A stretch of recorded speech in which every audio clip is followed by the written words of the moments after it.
Ito ay isa sa mga pagkain na pwede nating maluto para sa ating low-carb diet. Tortang malunggay with cucumber and tomatoes.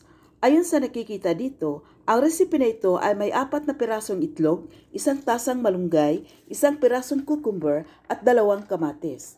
Ang itlog ay sapat na para pamalit ng rice at may satisfaction feeling ito na kung saan hindi ka daling gutumin. Lahat ng mga sangkap dito ay masustansya at habang nagda-diet ka, ikaw ay manatiling malusog.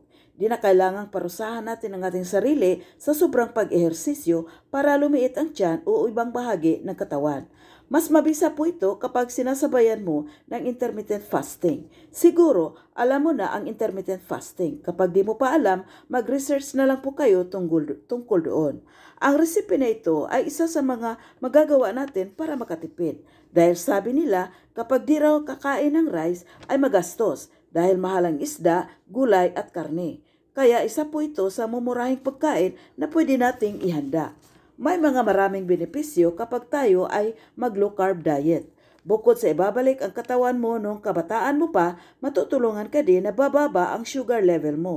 Dahil of course, bawal na po tayong kumain ng 2 sources of sugar, yung glucose at saka yung fructose.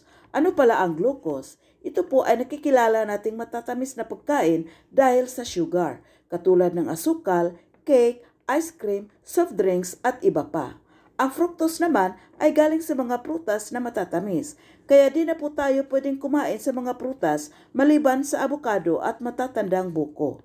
Bababa din ang ating kolesterol dahil kung iwasan mo ang rice, noodles, tinapay, pasta at lahat ng starchy food, wala na pong madagdag pa na taba sa katawan dahil gagamitin nito ang pundong taba habang ikaw ay nag-fasting.